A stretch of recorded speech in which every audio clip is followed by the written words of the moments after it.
No Werner, no Lukaku. The question was, where were the goals coming from? But it didn't seem to be an issue for the side. It's my job to find solutions. And then on the pitch, it's the guys who need to prove that they are capable of playing on this kind of level, and they still need to prove. This was only one game. We did very, very well today. That's why I'm happy. It's a tough day in the office, so we spoke even before the game. It's not a season-defining game. Could have been in a positive way with a good result, but to lose at Chelsea, and even to lose with so many goals, it's not season-defining. So season-defining is, for example, the next home game anyhow against Leeds. These are the type of games where we have to win points. I said it last week, midweek actually, it's about time I scored one and got on the score sheet. So today was obviously the day, and I was getting in positions before in other games, but I just never put it in the back of the net. And obviously today, when it all comes together, three come around. So for me to get a hat-trick is a special day, yeah. Congratulations to him. 7 goals, stunning performance, all English goal scorers, even the own goal, and a Mason Mount hat-trick. So, Martin, obviously, you've picked out a defender. Of course. Reece James, though, a very good one. Another wonderful performance. Another outstanding talent out of the academy. They're coming quick and fast, and I thought today was absolutely outstanding. It was pure class. The way that he's developing as a player, we know about his strengths and how he almost bullies defenders, and this is something you'll see him do a lot, just ferries the ball out of play because of that strength that he has. But he's growing now, everything else, that skill set. Look how he just tickles that out of the sky, rolls it back to the keeper, no pressure, gets forward whenever he can. He now is the ability, it's shining through, little give and go, switch the play whenever he needs to. It's just there now. This team's like clockwork, works perfectly. He sees the position, the run, look, great run, and look at this, just lovely little dink over the keeper. Intelligent finish, that, isn't yeah, it? Striker's finish. It was. Presence of mind. This is where he just stamps out any kind of trouble there. It's really impressive.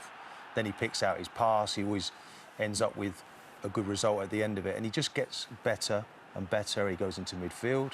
You've seen the City fullbacks doing that. He's comfortable in that position. Probably he played there arguably better as a kid. Look at that. Just takes it out of the sky, off his chest, and he's away. So for me, he really needed. I needed to underline that because, you know, lots of front players doing well, but he is really flying the flag for Chelsea at the back. Yeah, only Kovacic and Mount have been involved in more goals. Just shows you what he means now. He's a first-team player by rights, and the academy is going from strength to strength. As for Norwich, Jermaine, it's all a bit déjà vu, isn't it? And I suppose if déjà vu is a decent central defender, they should sign him, but... God, sorry.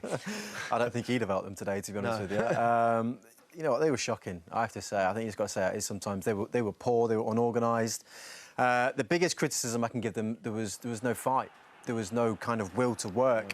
Situations like this, you know, whether it was 1v1 or as a team, you know, Kabak has got to go in there. This is, you know, after 8 minutes in the game, you've got to be pressurising players. You're playing 3 at the back. You can go in there and pressure Hudson-Odoi. If you don't, he's going to show you what he can do. Yeah. And he does exactly that. You don't want to give him time and space because when he runs at you, he causes you problems. And that was the start of things to come for Norwich. Great finish from Mason Mount. Look at the spaces on the pitch that Norwich gave Chelsea today. Again, Hudson-Odoi does a great bit of movement, right? But look at Hanley, right? This is the definition of ball watching right here. He needs to be thinking, where are the dangers? Can I get across and help my mate out? He's just looking at the ball. Before he knows it, it's too late. It's past him. Hudson-Odoi sticks it away. Great finish. Front 3, not even looking at the ball. Not interested in defending.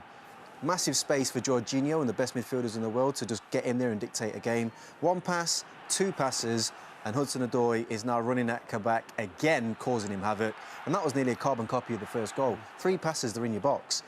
So at the top of the pitch here, you've got Yanulis against Reece James. If you've not been watching Reece James all season, Martin's just done a whole piece on him.